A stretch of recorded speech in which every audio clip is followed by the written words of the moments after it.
Go now live to London to Jonathan Sacerdoti, our i24 news correspondent there. Hi, Jonathan. Thank you for joining us. Good morning. Well, we're covering now an impromptu stop at the Memorial for Terror Victims in Jerusalem. This wasn't on the Vatican schedule, and perhaps we're talking here in studio how, you know, it does come after yesterday's stop at the separation wall, and perhaps now this is the moment the Israeli government has been waiting for, at least for the international media.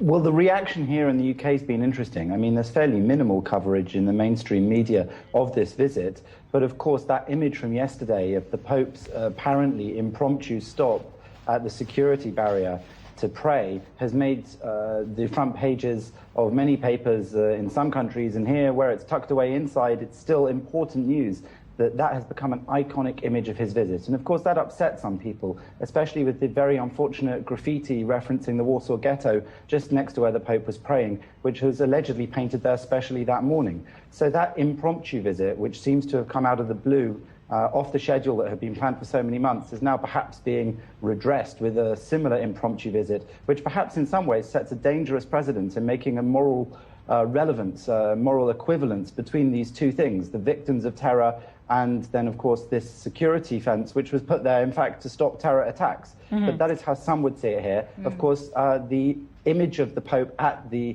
wall praying there is presumably why this is happening right now. And we can see those images of the Pope now going towards the memorial for the victims of terror in Israel.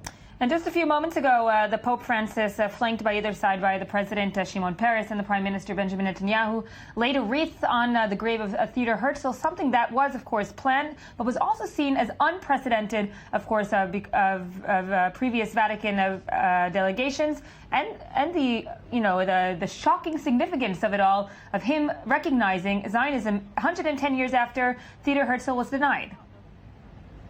Yes, I mean, the political ramifications of this trip can't be denied, despite the fact that, as expected, the Pope and his party have made clear that they consider this a spiritual and religious visit. Nonetheless, he's made great efforts to try and tick off boxes on everyone's side, so to speak, visiting places of importance politically to both sides, which of course has upset some people. Here in the UK, the Daily Telegraph's Jake Wallace-Simons asked why the Pope was meeting a hate preacher in Israel, referencing, of course, his meeting on the Temple Mount with the Grand Mufti of Jerusalem, Mohammed Ahmed Hussein, who he deemed was a hate preacher. So it's obviously very difficult for him to toe this line and please everybody. Jonathan, thank you there. We'll be continuing with our live coverage. Next, we're going up to the headlines.